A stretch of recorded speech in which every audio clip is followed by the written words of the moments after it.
Om Jnanatimirandasya Gyananjanan Shalakaya Chakshurunmilitam Yena Tasmai Shri Gurave Namaha Gurave Gaurachandraya Radhikaya Stadalaye Krishnaya Krishna Bhaktaya Tadbhaktaya Namo Namaha Narayanam Gurum Vande Sharanyam Bhaktavandavam Gauramanovistam Purnam Radha Dasyam Pradayakam Rupanugacharya Paryam Rupamanjari Preshtakam Patita Pavana Bandhavam Yugacharya Narayanam Vanchakalpa Taruvyasya Kripa Sindhubhya Evacha Patitanam Pavanebhyo Vaishnavebhyo Namo Namaha Namo Mahavadanyaya Krishna Prema Pradayate Krishnaya Krishna Chaitanya Namne Gaura Tuise Namaha Shama Sundara Shikanda Shikara Asmera Hasara Murali Manohara Radhikara Shikamam Kripanide Swapriya Charana Kinkarim Kuru Tapta Kanchana Gaurangi Radhe Vrindavaneshwari Vrishabhanusute Devi Pranamami Hari Priye Vrindai Tulasi Deviyai Priyai Keshavasacham Krishna Bhakti Prade Devi Satyavatyai Namo Namaha Shri Krishna Chaitanya Prabhu Nityananda Shri Advaita Gadadhar Shri Vasadi Gaura Bhakta Vrindam Hare Krishna Krishna Krishna Hare Hare Hare Ramo Ramo Ramo Hare Hare. Primeiramente, então, gostaria de dar início oferecendo as minhas mais humildes e respeitosas reverências à poeira dos pés de lótus do meu mais amado Gurudeva, Nitalila Pravishtam Vishnupada Paramahamsa Paribraja Kacharya Ashtottara Satasya Srimad Srila Bhaktivedanta Narayana Goswami Maharaj, e também a todos os Sri Rupanu Gauriya Guru Varga, todos os Tridantas Sannyasis, Brahmacharis, Vaishnavas e Vaishnavis, e a todos aqui hoje reunidos as minhas mais respeitosas reverências. Então, pela misericórdia sem causa de Srila Gurudeva e de todos os nossos mestres do passado, presente e do futuro, nós podemos nos reunir mais uma vez para hoje, então, completar essa segunda parte da aula sobre a nova era. Bom, eu gostaria de começar utilizando um argumento que é da própria nova era, né, contra ela mesma, ou seja, é a relativização do certo, né, e do errado. Hoje em dia, você praticamente não pode criticar mais, né, qualquer coisa que seja, qualquer pessoa, qualquer pensamento, né, a crítica ela está proibida. Né? Por quê? Porque existe uma tendência em você achar que a crítica é uma ofensa, tá?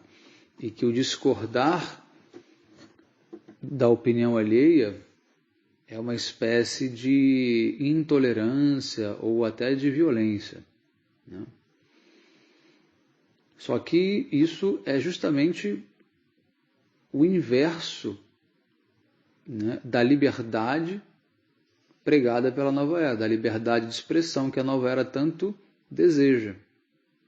Então, se há a necessidade de liberdade de expressão, mas não se pode fazer mais críticas, as pessoas tomam críticas como ofensas, que é uma coisa completamente diferente da outra. Uma coisa é você ofender, outra coisa é você criticar. Criticar significa o quê?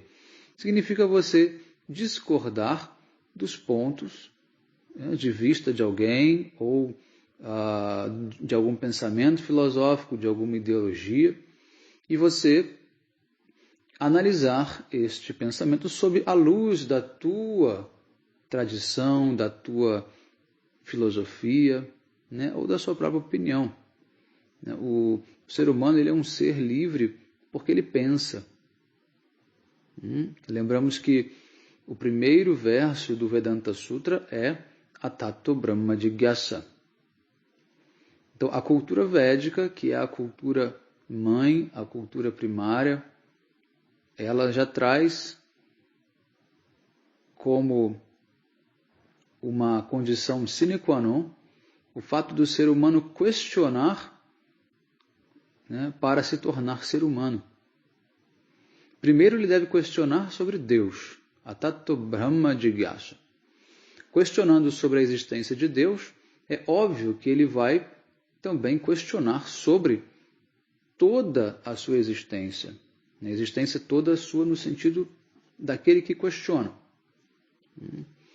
E isso também inclui questionar, né, a existência do outro ser humano, que também está questionando e que também está, inclusive, concluindo já.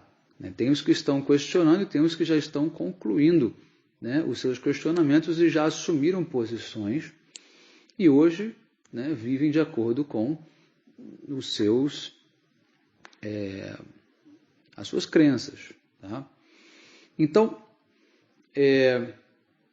só que infelizmente, né, a verdade suprema ela não pode ser relativizada a tal ponto, né, de dizer que existe, né, que essa verdade ela é uma para cada um de nós. Isso seria um grande absurdo, né? Mas ainda assim há muitas pessoas pregando isso, tá? Principalmente da nova era. Dizer, por exemplo, que todas as religiões levam ao mesmo destino. Mas isso é óbvio que não. Por quê? Porque nem todas as religiões, né, têm a mesma compreensão de Deus. Aliás, toda religião tem uma compreensão de Deus diferente das outras, perdão. E o processo para se alcançar Deus é completamente diferente. Tá? Os elementos culturais que, né, se acercam daquela visão de Deus também são completamente diferentes. Né? E o próprio destino traçado por cada uma dessas religiões não é igual às demais. Então, vem, né, um sujeito, né, que se diz superior a todas essas tradições, melhor do que elas, e vai dizer agora, né, que na verdade elas são iguais sim, porém não são perfeitas em si mesmas e devem ser filtradas, e assim, quando todo um apanhado de conceitos favoráveis àquela pessoa forem selecionados, ela vai descartar aquilo que não lhe serve, né, e vai criar então aquele novo putpurri, né, aquele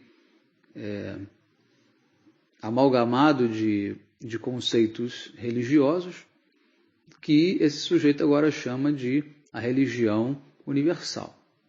A religião que tem um pouco de cada uma das religiões, e assim ela se torna a melhor das religiões. Isso é um ponto de vista subjetivo. Esse sujeito ele não tem, primeiro, condição de provar que a sua teoria ela é real, porque em pouco tempo, né, nem num tempo de uma vida inteira dele, né, isso será por alguns anos, que ele vai tentar provar isso, né, ser correto e ser verdadeiro. Depois ele não tem condição também de provar pela prática de ninguém que o caminho espiritual que ele agora apregoa possa ser bem sucedido e possa de fato levar a esse destino. Tá? Segundo ponto, achar que as almas automaticamente irão para este destino sem nenhum esforço também é um grande equívoco, né? Como se as almas elas simplesmente estivessem caminhando para esse destino final, que é o mesmo para todas, automaticamente. Então isso vai justamente contra também o fato dele precisar criar um novo caminho, então, para que a alma dele alcance o destino final. Se a alma estivesse automaticamente indo, então qual seria a necessidade dele criar um novo caminho? Né? E segundo ponto em relação a isso, o livre-arbítrio, então, ele deixaria de existir. E o ser humano seria apenas o quê? Simplesmente mais um grão de poeira que voa com o vento. E a gente sabe que não é assim. Né? Os Vedas, por exemplo, nos explicam que nós temos o livre-arbítrio, nós temos a mesma capacidade cognitiva que Deus tem, justamente porque o nascimento humano é aquele que permite à alma começar a se comunicar com Deus diretamente. Enquanto que num corpo de um animal, você não pode fazer isso. Né? E aí o ser humano ele tem a opção de seguir o caminho de encontro a Deus, né? Ou simplesmente manter-se aqui no mundo material, desfrutando, né, dos seus sentidos. Então essa é uma opção que o ser humano tem. A segunda opção que prova isso é o fato do livre-arbítrio conceber a possibilidade do amor. Né? O amor ele é algo buscado por todos, inclusive pelos seguidores da nova era, por qualquer entidade viva, todos buscam amor. Até os demônios buscam amor à sua maneira, mas não deixa de ser a busca pelo amor. Só que esse amor ele só é verdadeiro quando ele se traduz em serviço espontâneo. O amor não pode ser algo imposto. Né? Então, Deus não nos impõe a amá-lo, porque Deus sabe que isso não é amor de verdade. Né? Então, Deus nos dá a possibilidade de estar livres para que nós possamos amá-lo, né, espontaneamente, para que ele possa desfrutar desse amor de verdade. Certo? Então, vejam que, por todos os ângulos, essa reconstrução, né, que a nova era faz dos princípios religiosos, ela é simplesmente desnecessária. Posso estar errado? Posso. É a minha opinião. Tenho o direito de dá-la? É claro que tenho. E não me torno um ofensor por isso. Né? Assim como o seguidor da nova era, que seleciona pontos positivos de uma religião e diz que outros são negativos, ele também está fazendo uma crítica, correto? Só que para o princípio do dogma religioso, isso não é possível. Não é possível ter pontos errados, pelo ponto de vista, claro, daquele praticante. É claro que eu, como um praticante do Vedanta, eu observo pontos negativos em todas as demais religiões, porque eu acredito que o que eu sigo seja, né, o modelo ideal. Isso é uma coisa óbvia, não preciso nem, né, tentar esconder isso. E isso também se aplica aos demais seguidores das outras religiões que pensam mesmo. E foi por isso que eles escolheram seguir cada uma delas. Correto? Não podia ser diferente. Só que o que a nova era faz é desconstruir um princípio básico, que é o princípio da tradição, né, o princípio da revelação divina, né, o princípio da escritura revelada, né, o princípio do profeta, né, do Messias, né, e também da Gênese e do Apocalipse. Ou seja, qualquer religião que se preze, ela precisa ter esses 4 componentes. Né? Perdão, são 5 componentes. Repetindo, Gênese, Apocalipse, Revelação, Messias e Profeta. Cada qual à sua moda, mas é necessário ter. É isso que se caracteriza uma religião. Tá? E, principalmente, eu diria que é o que? O caminho da perfeição, a prática que te leva à perfeição. Os mandamentos que você precisa seguir para chegar à perfeição. Então são 6 pontos, já me corrigindo, que fazem uma religião ser uma religião. Alguém simplesmente professar, né, ou declarar que agora temos aqui um templo ecumênico, onde todos poderão vir e rezar a sua moda e fazer o que quiser, isso não é uma revelação capaz de tornar isso algo concreto e real. Né? Isso passa mais por um delírio pessoal do que simplesmente por uma revelação. A minha visão pessoal, e digo de todos os Vaishnavas também, dos seguidores do Vedanta, é que todas as religiões reveladas, elas têm a sua função e foram reveladas por Deus, mesmo que não seja o mesmo Deus ali professado. E mesmo que as pessoas não alcancem a perfeição de uma vez, mas continuem evoluindo, né? E mesmo que vida após vida elas possam inclusive trocar de religião, né? Mas acreditamos que pelo Vedanta ser não só a mais antiga, mas como a tradição eterna, ela tem em si todos os elementos, né, capazes de demonstrar e provar que ela é de fato o caminho da perfeição, né? Sendo perfeição essa, eu digo, a perfeição mais que perfeita. Tá? Por quê? Dentro dessas outras manifestações divinas, que são as demais religiões, demais profetas e santos, etc., existem graus, né, de poder divino, né, que nós chamamos de avataras. Os avataras de Krishna, eles não têm o mesmo poder, nem a mesma função, e não levam ao mesmo local. Então, mesmo dentro do Vedanta, você tem diferentes destinos e designações que vão conduzir pessoas para destinos diferentes. Entende? Então, o Vedanta ele já concilia essa questão toda, né, desse ecumenismo, né, em si mesmo. Porque o Vedanta ele é isso, ele é complexo, não é apenas um Deus. Eu posso dizer que Krishna seja Deus, mas Krishna também é Narayana, é também Rama, né, é também Shiva, até certo ponto. E eles têm moradas também eternas, eles são expansões, eles são outros aspectos de Krishna, inferiores a Krishna. Porém, as pessoas podem servi-los eternamente na morada deles.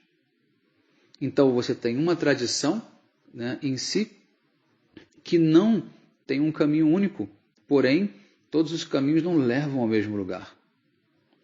Tá? Então vejam que qualquer necessidade que há de tentar entender ou conciliar qualquer complicação, né, ou, né, conflito filosófico, teológico, basta você se remeter à tradição do Vedanta que você entende facilmente, né, o que significa, né,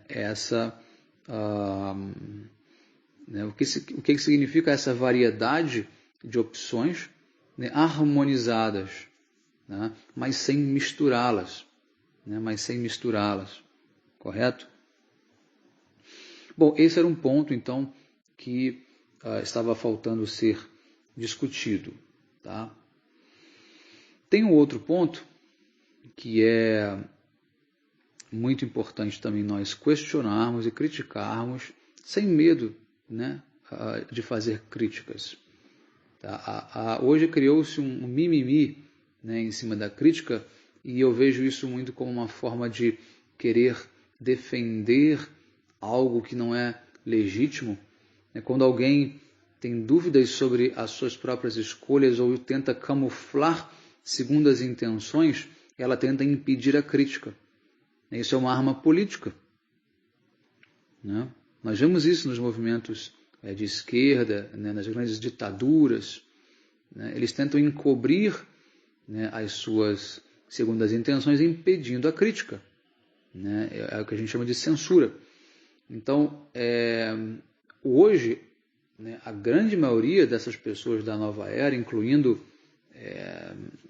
enfim, essa nova conjuntura, inclusive política que nós vemos hoje, né, a politização, inclusive, da espiritualidade, isso existe muito, a gente pode até discutir sobre isso depois, mas cada um se tornou um censor, né? As pessoas fazem censura por conta própria. Então, e se sentem ofendidas, né, quando são criticadas, né, e fazem o quê? Ataques fulminantes, né, inclusive de processos judiciais, entre outros, contra aqueles que estão criticando. Mas qual é o problema de você receber uma crítica?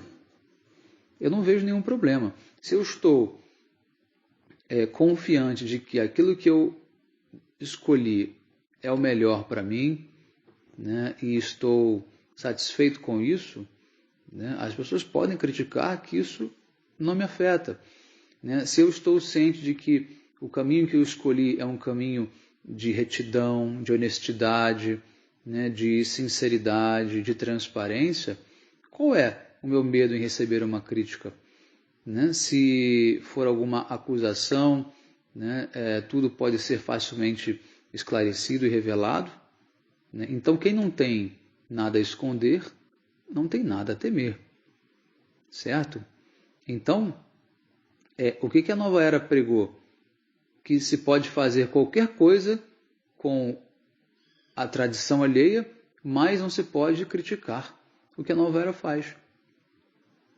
Se você critica, eles ficam extremamente, né, assim, defendidos e agressivos muitas vezes. Pessoas que deveriam estar defendendo a espiritualidade, a paz, a tolerância, né, a conciliação, se tornam pessoas reacionárias, né, intolerantes. Tá? Isso não estou generalizando, tá? Estou dizendo um aspecto. Às vezes a gente usa a palavra as pessoas, o termo as pessoas. Eu sei que está errado, mas quando a gente diz as pessoas que fazem isso, tá? Não são todos os seguidores da Nova Era, até porque a Nova Era ela é muito vasta, né? São vários subgrupos. Tá? Então, se você é da Nova Era e não se identificou com o que eu disse, tudo bem. Existem outras pessoas que fazem o que você fez, fazem o que eu estou dizendo. Tá? Então, por favor, também não há necessidade de se sentir ofendido. Né? Inclusive, numa das minhas aulas aqui gravadas, também sobre esse tema, né, criticando esses aspectos, um dos comentários que eu recebi é que eu era um fascista. Só estava faltando isso para completar, né, eu ser um fascista. Ora, essa pessoa nem sabe o que é um fascista, né, não tem nível intelectual suficiente, né, para analisar o que é ser um fascista e nem mesmo para né, julgar pela minha própria vida, pela minha própria prática, que de fato tenho como ser um fascista. Né? Mas enfim, eu não quero entrar nesse mérito do que é ser fascista ou não. Tá?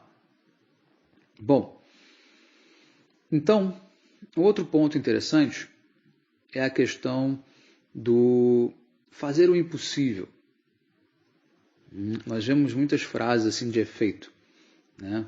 Se você desejar do fundo do seu ser, né, e se entregar, né, para o cosmos, né, e se harmonizar com o todo, né, tudo conspira e você é capaz de fazer o impossível. Mas vem cá, essa frase ela já é em si impossível. Né? Não tem como uma alma limitada conseguir fazer o que é impossível. Porque a palavra já diz impossível, aquilo que não é possível. Né? Não, mas isso é uma figura de linguagem, isso é uma metáfora. Não, veja bem, não é uma metáfora. É o que todos eles estão pregando com muita convicção.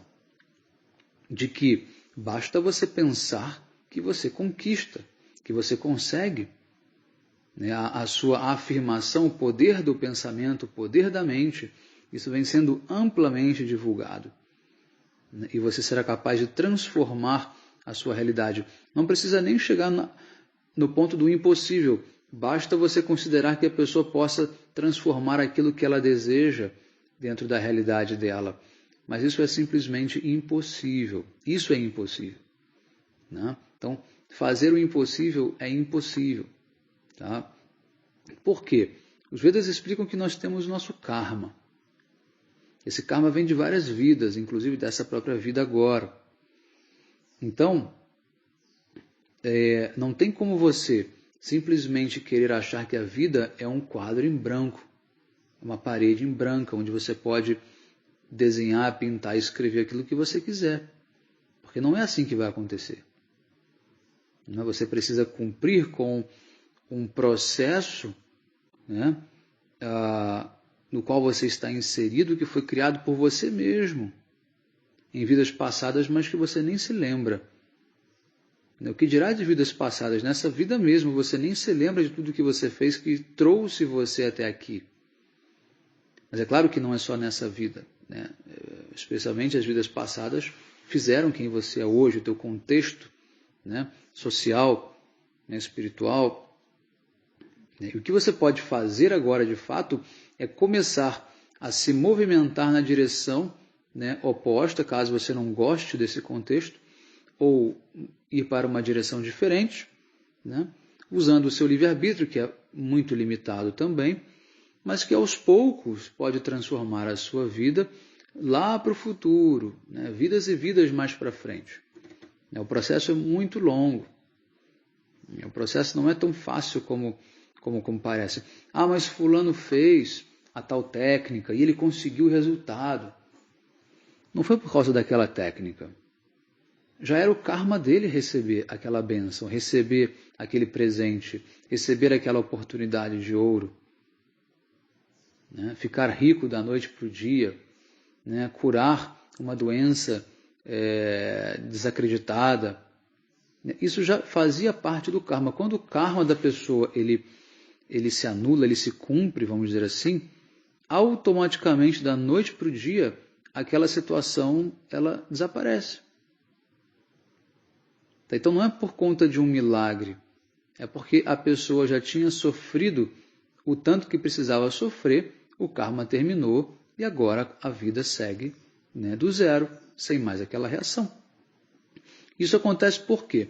Porque o nosso karma ele está ligado com a movimentação planetária.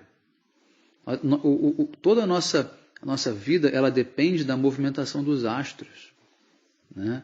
Então, os astros eles governam o nosso karma.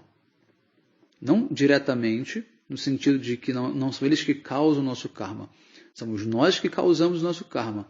Mas a reação ela vem num dado momento, que é regido pelos planetas, porque eles é que contam o tempo. E eles têm energias diferentes que vão nos prender a situações, né? E só quando aquele planeta sai, né, daquela conjuntura com outros planetas, que era o que mantinha você preso naquele karma, porque você nasceu num certo momento e você agora está preso àquele curso, né, dos planetas que estão se movimentando de maneira, né, regular e fixa, e quando você nasce naquele momento é porque você vai ter que agora seguir aquele ritmo daquela conjuntura. E você não tem como escapar disso. Então, quando um planeta se move de uma casa para outra casa, ou seja, de um grau para outro grau, simplesmente tudo muda. Então, quando você se vê livre desse karma, ele muda exatamente, a situação muda de uma hora para outra. Tá certo? Então, não tenham ilusão de que vocês vão conseguir mudar tudo simplesmente porque vocês querem. Vocês não podem ser mais do que Deus, né? Já começa por aí. E depois não podem querer ser mais do que o que? A lei divina do karma. Né?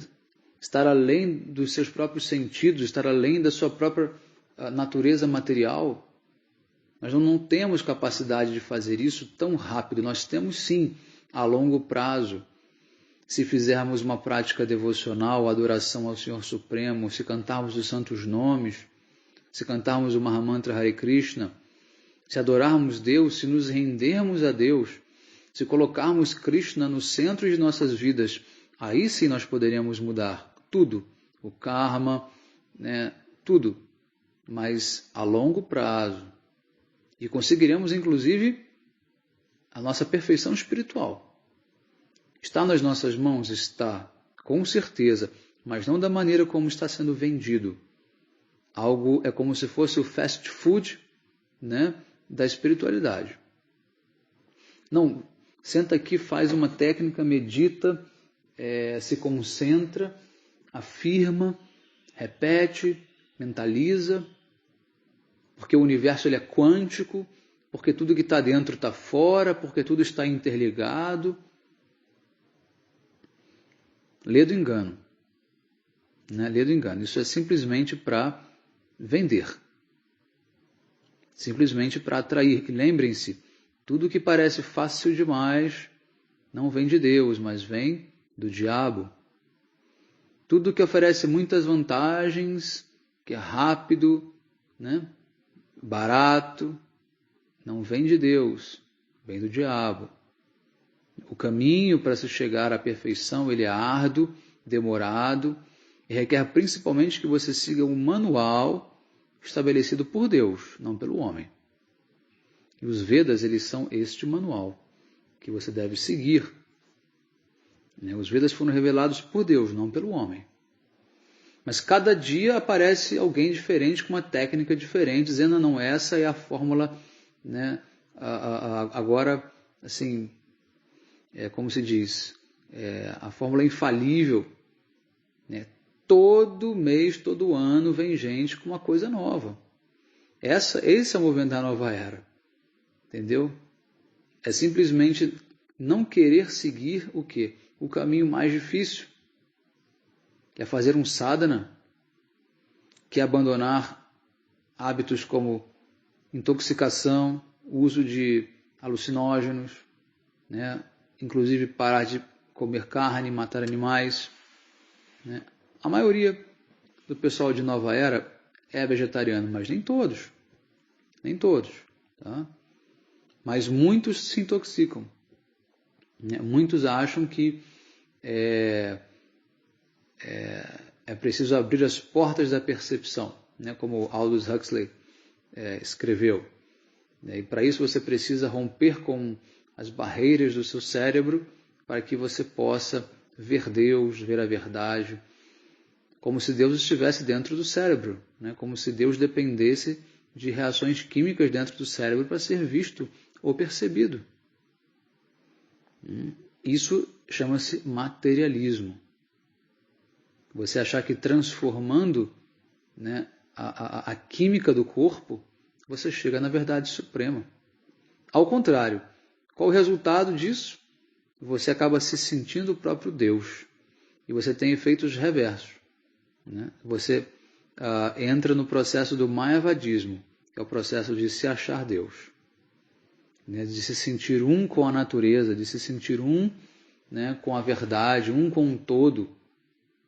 E Deus já nem está mais nessa jogada, porque não tem espaço para dois, né? Agora só tem espaço para um. Ou eu sou tudo, ou não vale. Né? Eu não posso dividir o espaço com ninguém.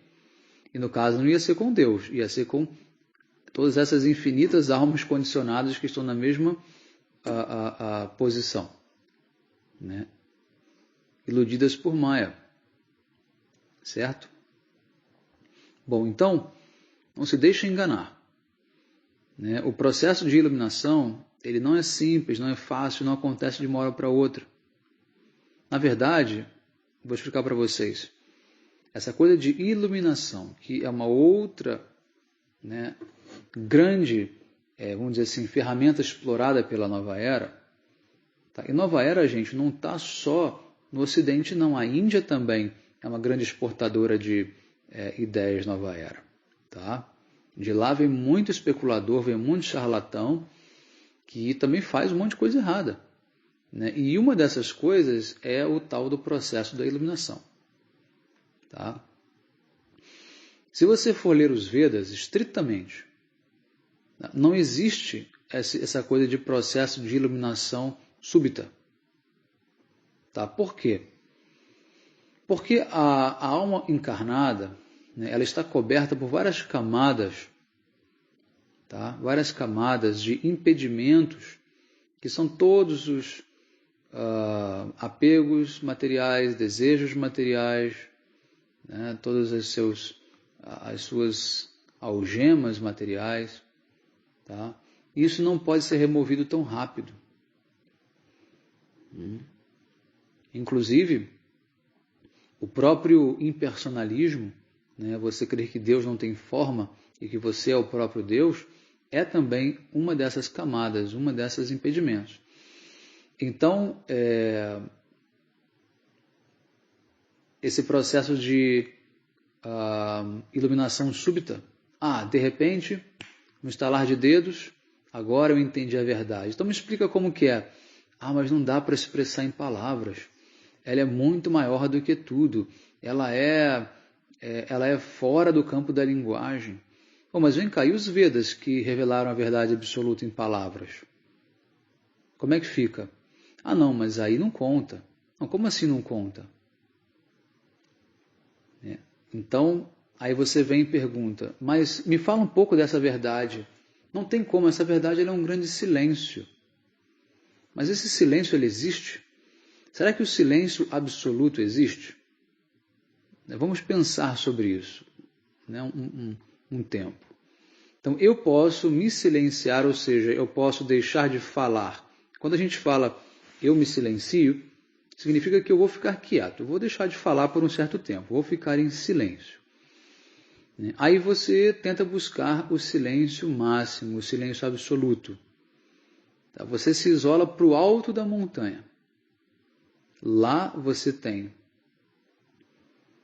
o barulho do vento, né? Lá você tem o som, né, que depois começa a surgir do seu próprio corpo, dos seus próprios batimentos cardíacos. Né? Os seus pensamentos produzem som. Tá? E nem que você entre dentro de uma câmara, né, de total isolamento sonoro. Ali você irá ouvir uma série de sons. Né? Toda a nossa realidade material e física ela é permeada de som. Eu explico isso na palestra sobre o poder do mantra. Então você vai ouvir os seus chakras, que têm notas musicais, você vai ouvir a tua corrente sanguínea, que faz barulho, você vai ouvir o seu coração, que faz barulho. Não existe o silêncio absoluto. Tudo pulsa, tudo vibra. E nem que você vá nos limites da existência, lá estará o som do Om vibrando. Então, que silêncio é esse? Se tudo que se todo objeto, né, todo átomo tem um som que quer comunicar algo, o que ele está comunicando? Ele está comunicando que ali Deus existe independente de você e que a iluminação ela não é uma conquista sua, mas ela é uma bênção de Deus. Mas Deus diz, quer se iluminar? Segue o processo do sadhana. E essa iluminação ela não se dará subitamente, ela é um processo longo, você vai se iluminando aos poucos. E o outro erro, né, você dizer se iluminar, não é você que está se iluminando, é Deus que está te iluminando com a luz do conhecimento. É Deus quem remove a escuridão da ignorância. Através de quem? Através do Guru. Krishna, ele se torna o Guru, né? Ele aparece na forma do Guru enquanto misericórdia condensada. Não que o Guru seja o próprio Krishna, né? Que fique bem claro, de acordo com os Vedas, o Guru não é o próprio Krishna, mas o Guru traz em si o quê? A potência da misericórdia de Krishna. Então, como se ele fosse um enviado que trouxesse a palavra de Krishna, e ele se comunica com Krishna. Então, é como se fosse o próprio Krishna. Tá? E é o Guru quem vai te conduzir neste processo gradual, né, de autoconhecimento, de conhecimento de Deus, do conhecimento da verdade da vida, né, de todos os diferentes subterfúgios, dos seus diferentes recantos, né, desse grande prisma, né, da realidade que você precisa entender. Né? E aos poucos você vai obtendo essa compreensão. até que chega um momento em que o seu coração ficou limpo o suficiente, né, e você agora pode entrar num estado de relação direta com Krishna.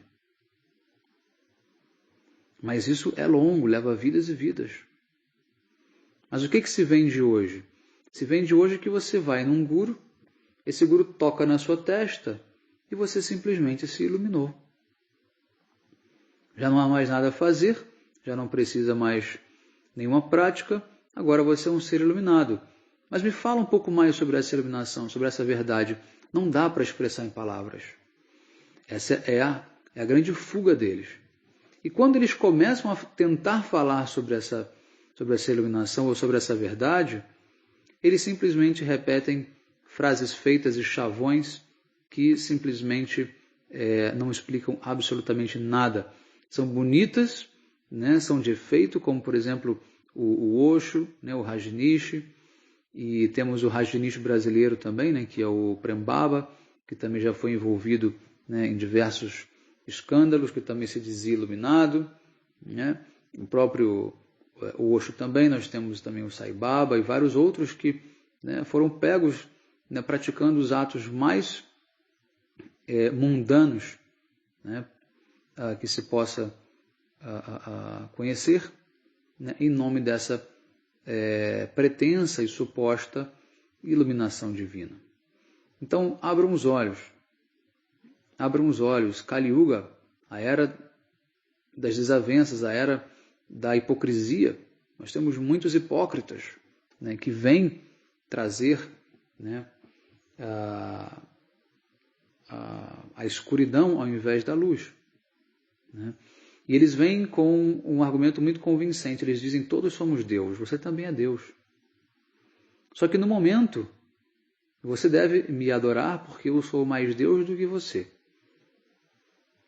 O guru diz que o discípulo é Deus, mas o guru nunca adora aquele discípulo. O guru nunca presta reverências para aquele discípulo, nunca faz, né, orações, adorações àquele discípulo, mas o guru diz que o discípulo é Deus.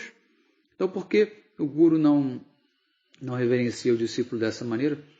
É porque é óbvio, né, que o guru não crê nisso, né? É óbvio que o guru quer que o discípulo o adore como Deus, né, sendo que ele está muito longe de ser Deus. Correto? Bom, dentro disso já dá para trazer um outro link em relação à iluminação, que é com a Kundalini. Entrou em moda essa coisa de Kundalini, de fazer também...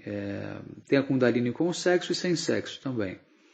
Mas o sexo como um meio para a iluminação, né? Essa é uma das grandes, né, seu carro-chefe, né, da nova era também.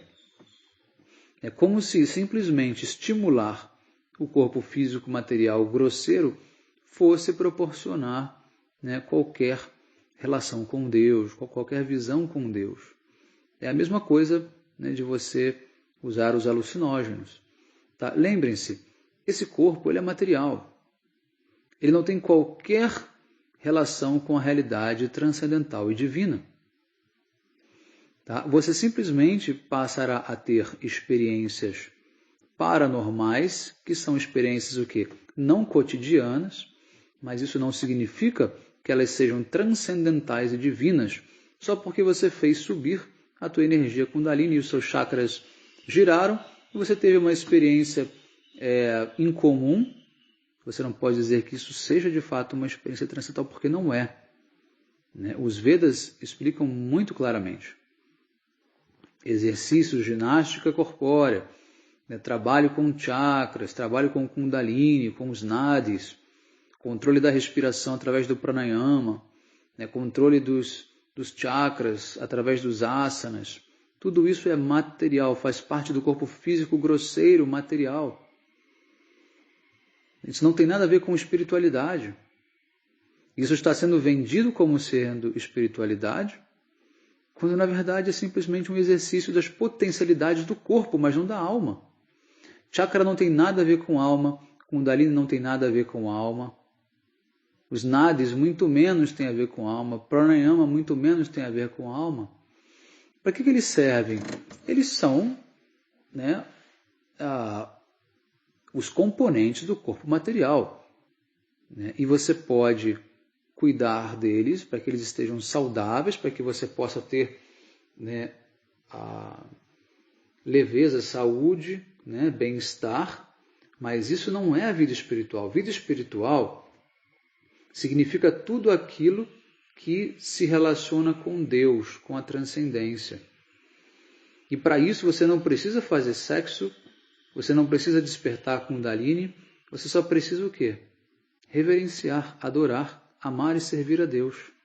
É uma atitude da alma, não é uma transformação física. Tá? Que isso fique bem claro, né?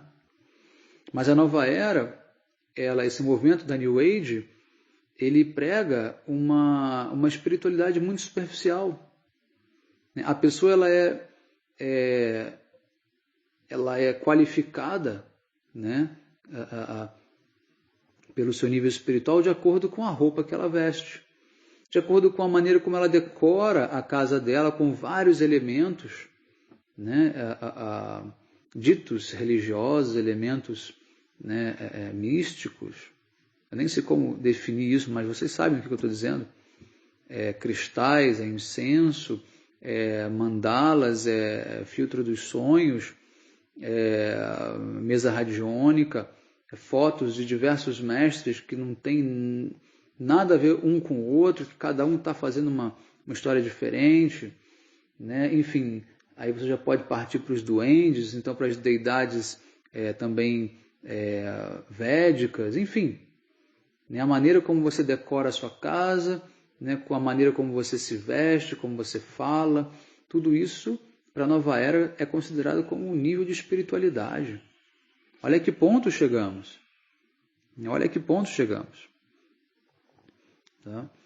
Então é muito importante que nós façamos essas críticas para defender uma tradição, que é a tradição védica, né, que vem sendo corrompida e que não nos agrada, nós seguidores, né, do dogma, né, do Vedanta, não nos agrada que pessoas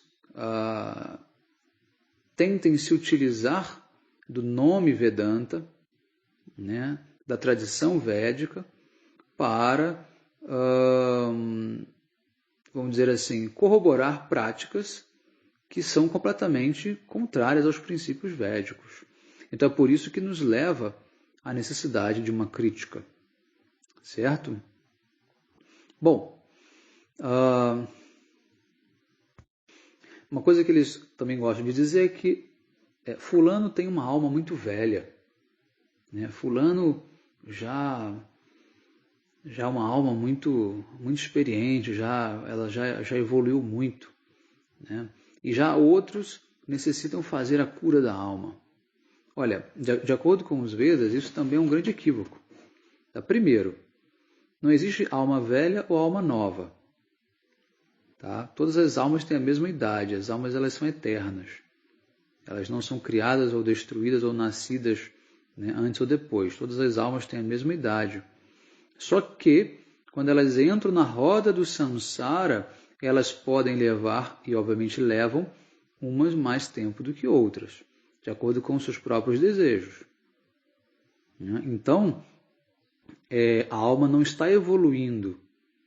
O que está evoluindo é a consciência, né, do corpo sutil que fica atrelado a essa alma que está reencarnando em diferentes corpos que têm uma capacidade cognitiva maior. Então você vai desde os insetos, passando pelos... você vai desde, dos vegetais, né? Aí você entra na parte de insetos, depois você vai, né, a parte de répteis, né, depois, enfim, animais de modo geral, né, até você chegar no corpo humano. Então a consciência vai evoluindo, porque cada corpo permite um diâmetro maior, né, de compreensão, de cognição. Tá? Então, e o pior ainda é dizer a cura da alma, como se a alma precisasse ser curada. A alma ela é uma entidade perfeita, eterna, ela é Satchitananda. Ela é eternidade, conhecimento e bem-aventurança plenos. Não é a alma que precisa ser curada. O que precisa ser curado é o quê? É o ego, o falso ego, né? A mente, né? É aquele indivíduo encarnado. Esse indivíduo precisa se curar. Ou o corpo físico, né? O corpo dos 5 elementos. Esse corpo, né? O físico ou o sutil, precisam ser curados. Tá? Mas, obviamente, que a alma não precisa ser curada. Né? E uma das grandes promessas, né, é que a nova era traz, a New Age traz, é fazer da Terra um paraíso, né, e buscar a cura do planeta. Tem até uma música famosa, né, que aqui no Brasil que eles cantam também, né, para a cura do planeta. Enfim, até esqueci já. Eu cantava quando na New Age a gente se reunia, né, enfim, e a gente cantava e todo mundo ia, né, depois ficava nu, ia na cachoeira e abraçava a pedra, né, enfim, depois todo mundo se abraçava e falava todos somos um, né, vamos agora reconstruir, né, a harmonia universal, enfim, coisas que realmente não correspondem com a realidade absolutamente. E para encerrar, eu gostaria de finalizar com uma frase, né, de Srila Bhaktisiddhanta Saraswati Thakur Prabhupada, que é um dos nossos grandes mestres, que viveu por volta de 1920, 30, 40. E ele disse, se alguém acha que o mundo precisa ser revolucionado ou reformado, é esta pessoa que precisa ser, na verdade, reformada. O mundo, a existência, acontece da maneira exata como tem que acontecer. Porque Deus, sendo onipresente, onisciente, onipotente, não permite que nada se desvie daquilo que é preciso acontecer dentro da sua própria dinâmica de criação. Quem criou o bem, quem criou o mal foi Deus. Os conflitos aqui existentes acontecem porque a dinâmica da criação divina é essa. Então, aquele que pensa que precisa transformar e mudar o mundo, ele simplesmente precisa ele se transformar, ele se adequar. Isso não significa alienação ou submissão, ao contrário. Isso significa uma grande libertação, a libertação do mundo e da responsabilidade que nós não temos e não devemos assumir para nós, que é transformar o mundo. Nós devemos transformar a nós mesmos. Devemos transformar a nossa existência miserável em uma existência de devoção a Deus e de entender o desejo de Deus. Entender qual a intenção de Deus ao criar este mundo material. Deus já sabe o que vai acontecer conosco, por que Ele não faz nada? Deus já conhece o futuro, por que Deus não está impedindo? Então, tudo tem uma razão de ser. E qualquer tentativa nossa de colocar tudo nas mãos do ser humano é mais um sintoma do ateísmo inconsciente que as pessoas têm. Mas aquele que tem fé em Deus, tem comunhão com Deus, está rendido a Deus, ele simplesmente não teme e não se surpreende com absolutamente nada. Ele simplesmente se trabalha para não nascer mais nesse mundo. Porque o verdadeiro paraíso existe. Ele é a morada de Deus. Se Deus quisesse fazer esse mundo um paraíso, Ele já o teria feito. E não serão alguns seres humanos imaturos e pelados, correndo pela floresta, que irão fazer deste mundo um paraíso. Ok? Bom, a gente vai encerrar por aqui. Se tiver qualquer outro assunto, eu volto e a gente faz uma terceira parte.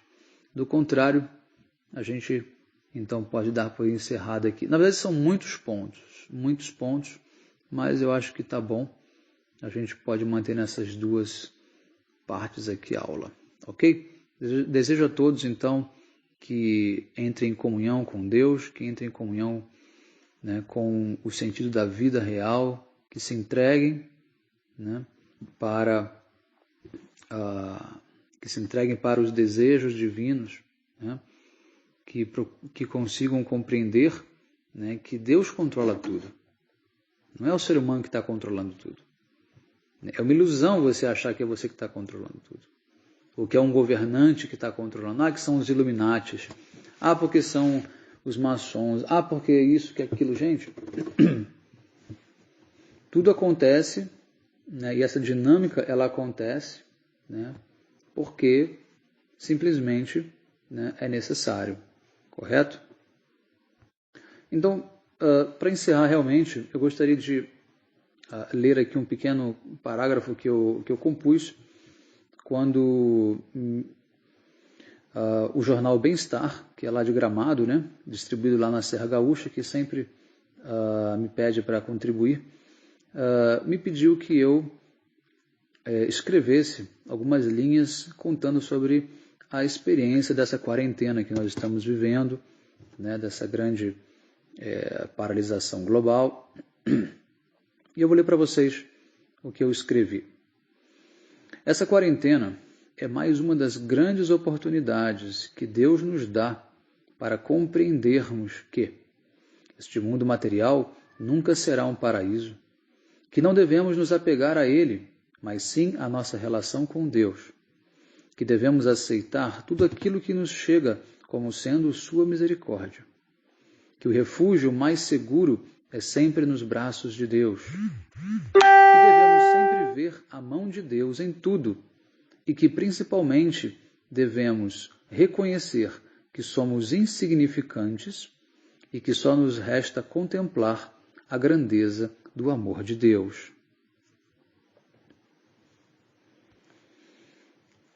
Então, é com essa mensagem que eu encerro, desejando a todos que possam, então, também entrar em comunhão com Deus e se render completamente e conhecê-lo enquanto pessoa, enquanto Krishna. Hare Krishna. Vanchakalpatarvasya kripa sindhubhya eva cha patitanam pavanebhyo vaishnavebhyo namo namaha.